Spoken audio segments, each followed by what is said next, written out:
There is no more essential part of a man's wardrobe than a good pair of leather boots, and there are very good arguments to be made that there is no more iconic a pair of leather boots. There's no better boot even than the Red Wing 875 boot.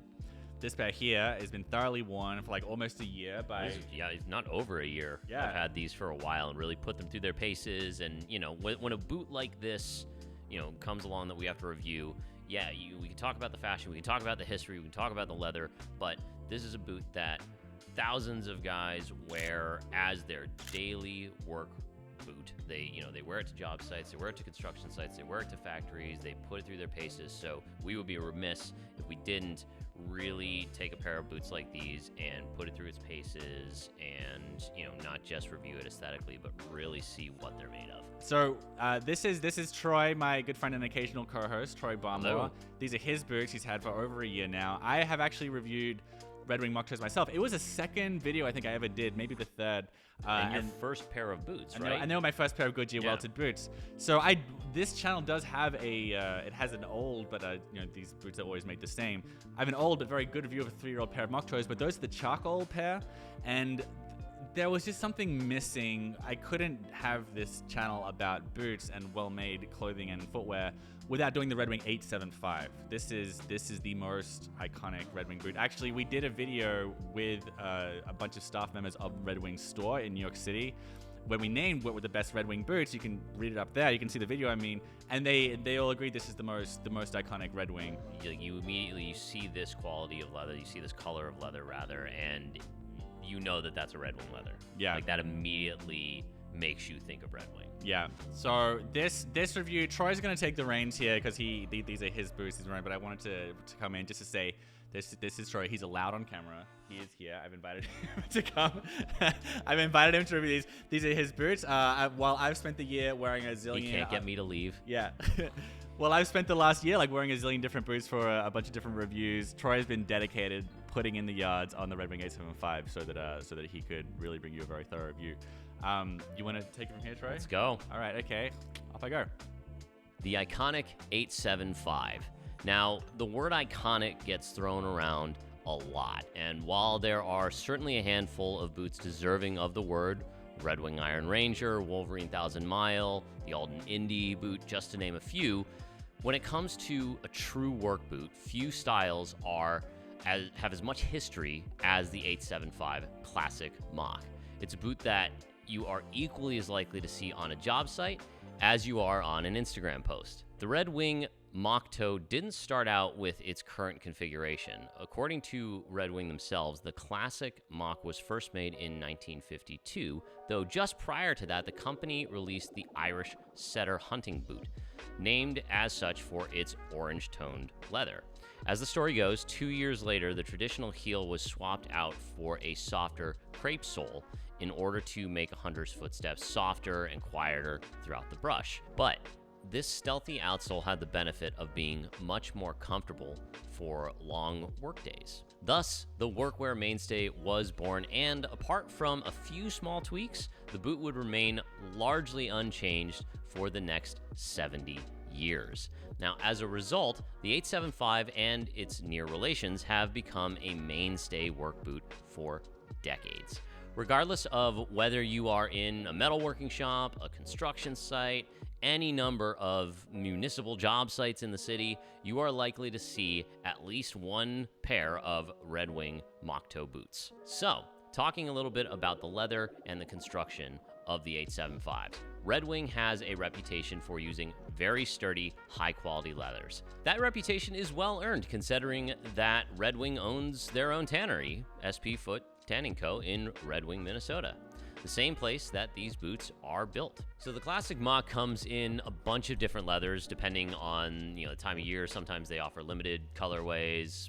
There's a few kind of core colors, but the most iconic of them by far is the Oro Legacy, which we have here. This is, they describe it as more of a brown leather, but it's got really much more of a sort of orange golden hue to it, which as you wear the boot definitely darkens and develops a little bit more richness and character over time. At approximately 2 millimeters thick throughout and with distinct pull-up, the leather is supple and oily when it's new, if a little bit stiff. Now, we've talked about this before, but as a recap, the Oro Legacy leather is one of the iconic leather offerings used by Red Wing and made by SB Foot Tanning. The leather is a Triple H thickness, which corresponds to a measurement in ounces. In this case, anywhere between 5.5 and 6 ounces, which corresponds to approximately 5/64 to 3/32 of an inch in thickness.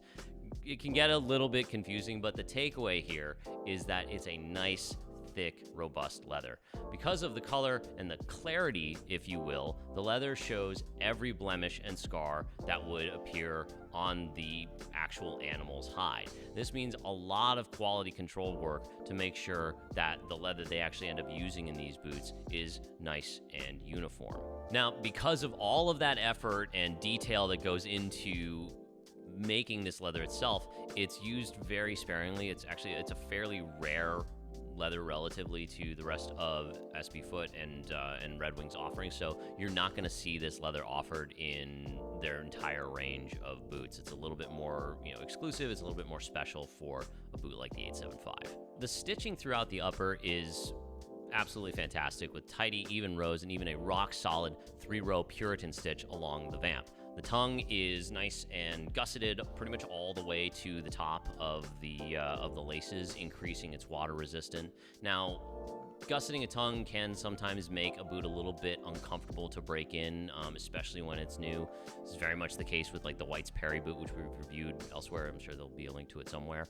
But with this, despite that thickness, there really wasn't much of an issue in terms of there being bunching or something like that along the laces when you actually put the boot on.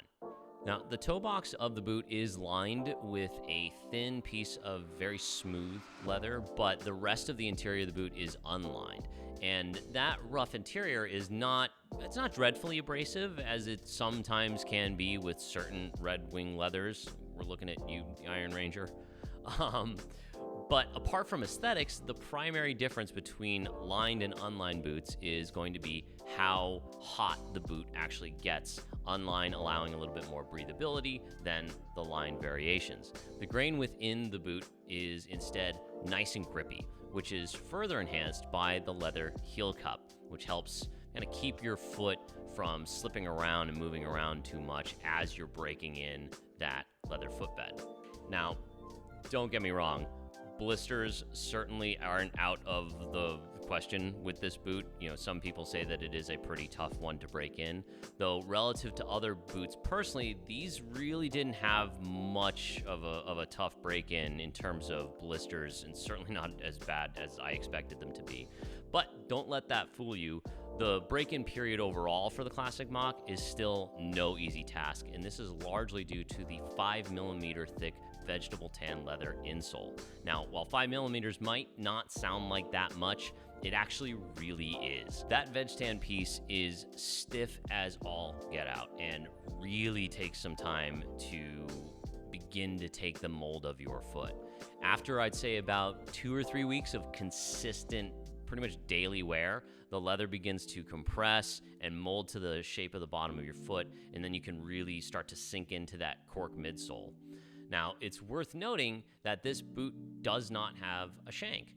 One might think that that would result in some problems in terms of stability or support for the arch of the foot and the rigidity of the boot overall. However, due to that molding effect that occurs after that initial break-in period, there is plenty of support. You really don't need a shank in these.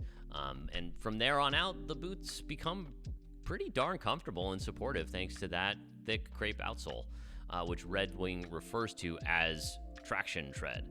This simple but functional sole is held together by a sturdy 360-degree Goodyear welt, further reinforced by the boot's water resistance. Now, sizing the Classic Moc is notoriously challenging for would-be buyers, and if you're concerned about that, we actually did an entire video, which we'll link to somewhere, with the folks at Red Wing, breaking down how their sizing works and all of the different things to take into consideration when you are trying to get a pair of these boots. Hands down, the biggest criticism of the boot from an aesthetic standpoint is that tall toe box, right, which has a tendency to curve ever so slightly upwards with wear, resulting in this kind of dare I say, clown boot kind of styling that some people describe. And I mean, don't get me wrong, it's a valid criticism, but the reason that this happens seems to be that people are usually simply buying a boot that is just straight up too big for them.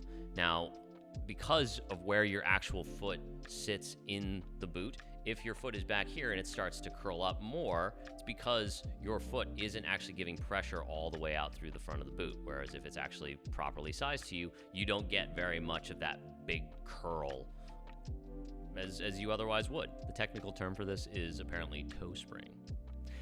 Now, in order to avoid the goofy curvature and fully embody the really rugged classic aesthetic that these boots offer, arguably better than any others, getting the correct size is really, really key. Furthermore, using shoe trees will not only serve to help maintain that shape of the boot, but will also draw out some of that residual moisture that you get from a full day's work. So they actually offer some really good full shoe trees that extend through the top of the boot. They're a little bit expensive, but they're really worth it. We could all be better about putting shoe trees into our boots. I know, personal experience. Just do it. You'll thank yourself later. Now, the boot comes in dozens of various sizes from 6 through 15 with 3 different widths, D, E, and double E. That wide of a range means that most people will be able to find a pair that fits their feet. Challenge, of course, is actually, finding it. Naturally, if a physical Red Wing store is within reach, absolutely nothing beats trying on a pair in person and really getting a sense for how they feel. But failing that, traditional wisdom states that Red Wings run at least a half a size large from what you normally wear. Now, that in and of itself is not a dreadfully helpful statement. After all, if every brand fits differently and none of them actually match up to your branding size, what the hell is normal anyway, right? But personally, I measure on the slimmer side of a 9D on a Brannick. My average boot size is in about the 8.5 kind of range. And in the Classic Moc, the 8D fits perfectly. So, I went down a full size from my Brannick.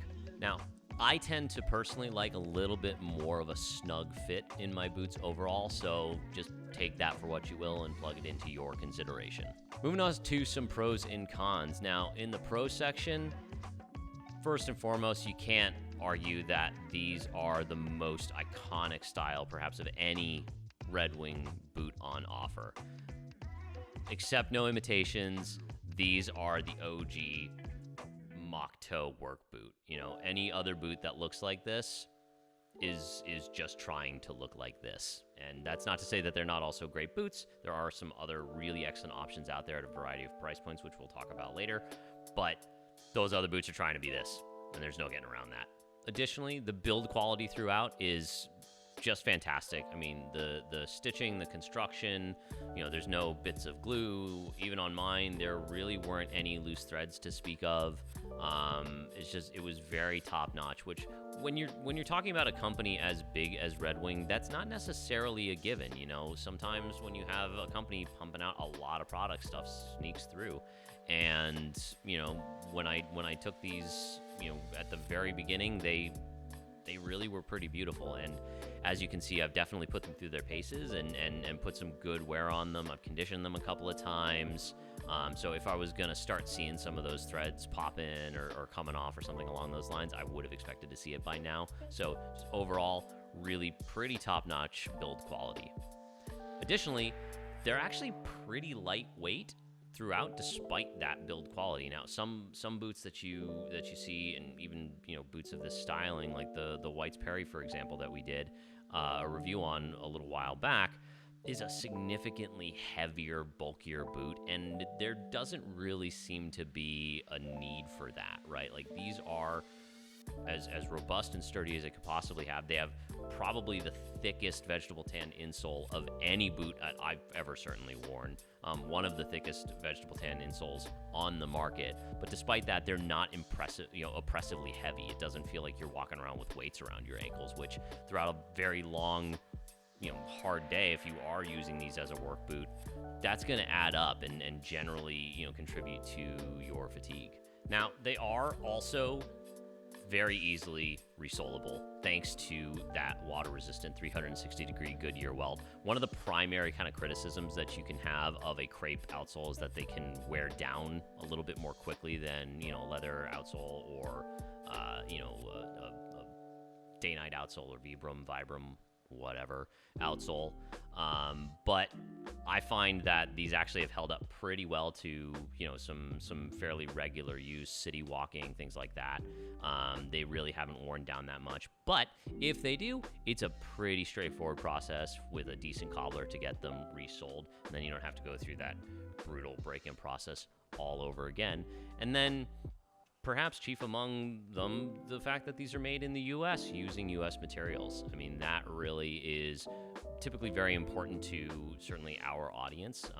They like things that are heritage style to be made in the U.S. in those same places where those companies started. And that's very much true of these boots as well. This is not something where a company has gotten very large and very famous and then started shipping their production overseas and outsourcing their materials and all that stuff. This is an American boot that is built in America, and that's pretty cool, especially considering they're not, $1,000. All right, so moving on to some of the cons here. Now, at $300, these are certainly not inexpensive boots, and they are meaningfully more expensive than some of the other competitors in this kind of style of work boot, which we'll get into a little bit. So, not to say that they're not honestly very much worth that price point, but if you are on a tight budget, they're not inexpensive. It's $300 is a lot of money, certainly. Additionally, the rough break-in period is these are tough on your feet. All right, there's no getting around it. They're not, as at least in my experience, inclined to cause blisters as some of the other boots that I've broken in. But that veg tan insole, that 5mm thick insole, man, oh man, it is rough on the bottom of your feet for the first couple of weeks as it starts to really contour to you. So you have to kind of just prepare yourself for that. If you've owned a pair of Red Wings of any variety before, I'm sure you're probably used to that. You know what you're kind of getting yourself into. But if not, just know that it's going to be rough up top. But once you get through that, they become very, very comfortable, and that's kind of worth it. If a boot, I've said this in other videos, and it's a little bit of a hot take, but if a boot has no break-in period whatsoever or a very, very easy break-in period, that might be an indicator that it's not necessarily going to hold up as long as a boot that is really, really stiff up front and takes a little bit of more work to break in.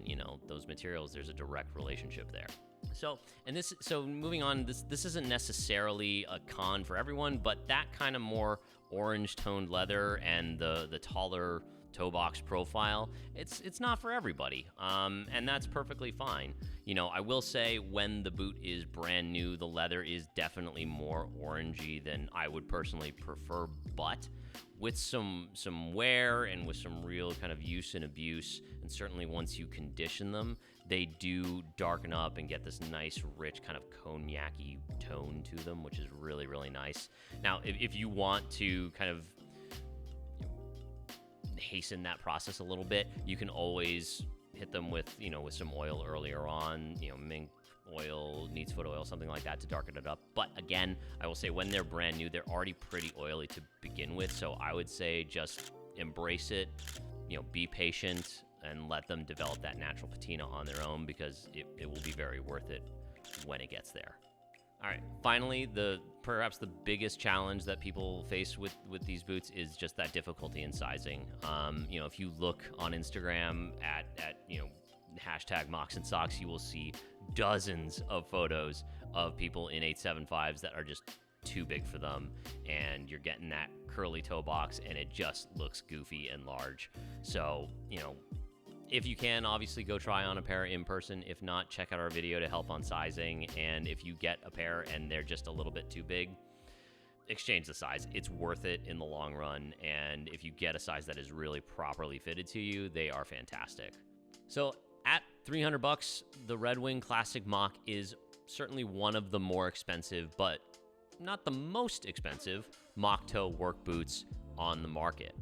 Now, from Thorogood and Danner for those looking to buy a no-nonsense work boot on a budget, to Thursday and Beckett Simonon for those looking for a little bit more of a slim, everyday or more casual boot.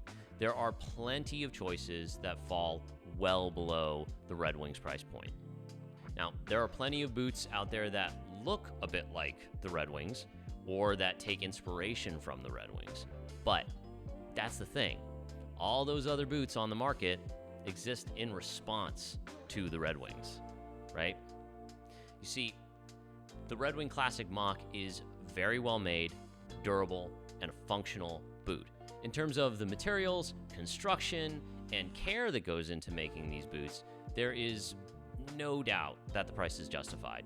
These are designed to stand up to hard wearing day in and day out, providing comfort and support in hardworking environments. In those terms alone, they are more than up to the task. They also happen to be cool as hell. Now, through any lens, the Red Wing Classic Moc is the epitome of that classic American workwear, right? It's a boot that's been in production by the same company, made largely in the same manner for over 70 years. And over those decades, it has been used by countless hardworking men and women and stood up to untold use and abuse. It's a boot that has earned its iconic status, not as the result of some clever marketing campaign or some fashion influencer, but through decades of genuine hard work. Now, seen in that light, one can make the argument that the Red Wing Classic Moc is the ultimate piece of classic American workwear.